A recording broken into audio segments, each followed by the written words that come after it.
क्या आपको पता है कि आपके गांव की मस्जिद, मदरसा, आपके गांव के कब्रिस्तान और ईदगाह के खिलाफ साजिश हो रही है और इस साजिश के लिए झूठ और एक घटिया प्रोपेगेंडा का सहारा लिया जा रहा है।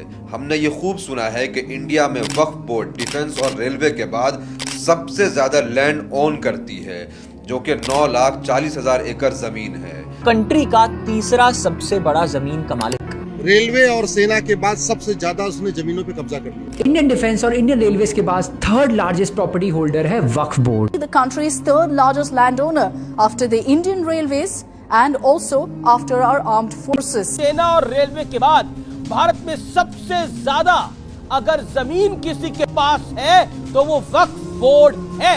अब ये बताकर कि वक्फ बोर्ड के पास रेलवे और डिफेंस के बाद सबसे ज्यादा जमीन है, लोगों को डराया जाता है जैसे कोई बहुत ही खतरनाक माफिया इन सब के पीछे काम कर रही हो। मगर हमें ये किसी ने नहीं बताया कि अकेले उड़ीसा में सिर्फ 13 मंदिरों के पास 12 लाख एकड़ जमीन है। मतलब वक्फ का पूरे इंडिया में जितनी जमीन है उससे 40% ज्यादा अकेले उड़ीसा के 13 मंदिरों के पास जमीन है। और आगे देखिए, तमिलनाडु के मंदिरों के पास 4,78,000 एकड़ जमीन, आंध्र प्रदेश के पास 4 लाख एकड़ जमीन और तेलंगाना के मंदिरों के पास 87,000 एकड़ जमीन है। मतलब अगर उड़ीसा को हटा भी दें तो देश के सिर्फ 3 स्टेट के मंदिरों के पास वक्फ बोर्ड से ज्यादा जमीन है, जबकि 3 स्टेट के बाद अभी 25 स्टेट और 8 यूनियन टेरिटरीज का कैलकुलेशन बाकी है।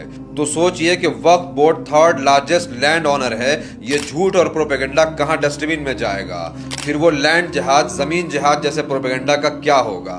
लैंड जिहाद का दूसरा नाम है वक्फ बोर्ड। क्या वक्फ बोर्ड की आड़ में वाकई लैंड जिहाद किया जा रहा है? असल में ये लोग इस झूठ और फ्रेब के जरिए मेजॉरिटी कम्युनिटी को डराना चाहते हैं और फिर वक्फ अमेंडमेंट एक्ट के लिए नैरेटिव बना करके मुसलमानों के मस्जिद और मदरसों को, ईदगाह और कब्रिस्तान के जमीनों को सीज करना चाहते हैं। इसीलिए ऐसी इंफॉर्मेशन को फैलाइए, लोगों को अवेयर करिए।